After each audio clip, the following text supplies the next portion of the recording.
Shalom, perkenalkan nama saya Berta Bura dari kelas A Pendidikan Agama Kristen. Di sini saya akan menjelaskan tentang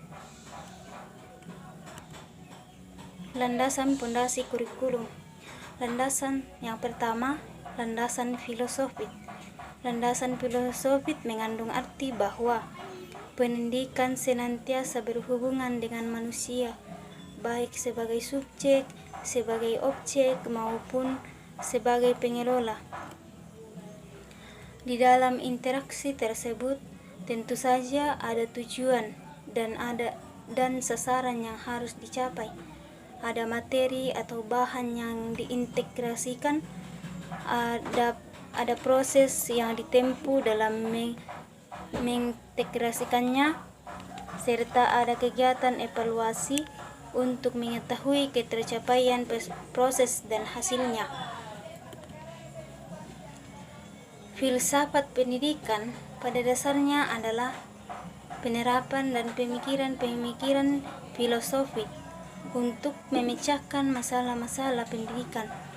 Kurikulum pada hakikatnya adalah alat untuk mencapai tujuan pendidikan, karena tujuan pendidikan sangat dipengaruhi oleh filsafat atau pandangan hidup suatu bangsa, maka kurikulum yang dikembangkan adalah mencerminkan falsafah hidup yang dianut oleh bangsa tersebut.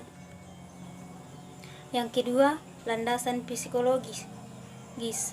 Landasan ini didasarkan pada prinsip bahwa perkembangan seseorang dipengaruhi oleh lingkungan dan kematangan. Lingkungan yang dimaksud dapat berasal dari proses pendidikan. Kurikulum sebagai alat mencapai tujuan dalam pendidikan tentu saja berkaitan dengan proses perubahan yang terjadi pada peserta didik. Dengan adanya kurikulum, diharapkan perubahan yang terjadi pada peserta didik dan membentuk kemampuan atau kompetensi aktual maupun potensial. Karakteristik perilaku setiap individu pada berbagai tingkatan perkembangan merupakan kajian dari psikologi perkembangan. Oleh karena itu, dalam pengembangan kurikulum harus senantiasa berhubungan dengan proses pendidikan untuk kepentingan peserta didik, maka landasan psikologi mutlak harus menjadi dasar pengembangan kurikulum. Perkembangan yang dialami oleh peserta didik pada umumnya diperoleh melalui proses belajar. Guru atau pendidik harus mencapai upaya untuk dapat membelajarkan peserta didik. Yang ketiga, landasan sosiologis. Landasan ini didasari bahwa pendidikan adalah proses budaya untuk meningkatkan harkat dan martabat manusia. Pendidikan adalah proses sosialisasi melalui interaksi insani menuju manusia yang berbudaya. Dalam konteks ini, anak-anak dididik diharapkan dengan budaya manusia, dibina dan dikembangkan sesuai dengan nilai budayanya, serta dipupuk kemampuan dirinya menjadi manusia. Kurikulum dalam setiap masyarakat pada dasarnya merupakan refleksi dari cara orang berpikir, berasa, bercita-cita, atau kebiasaan-kebiasaan. Karena itu, dalam mengembangkan suatu kurikulum, perlu memahami kebudayaan. Kebudayaan adalah pola kelakuan yang secara umum terdata dalam satu masyarakat, meliputi keseluruhan ide, cita-cita, pengetahuan, kepercayaan, cara berpikir, dan kesenian.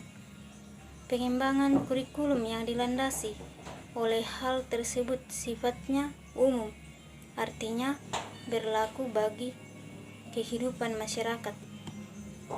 Yang keempat, landasan ilmu pengetahuan dan teknologi atau IPTEK.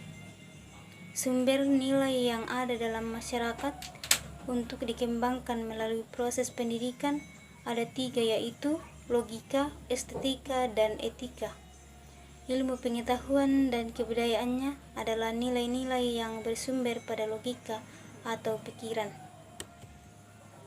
Sebagai akibat dari kemajuan ilmu pengetahuan dan teknologi, yang pada hakikatnya adalah hasil kebudayaan manusia, maka kehidupan manusia semakin luas, semakin meningkat sehingga tuntunan hidup pun semakin tinggi.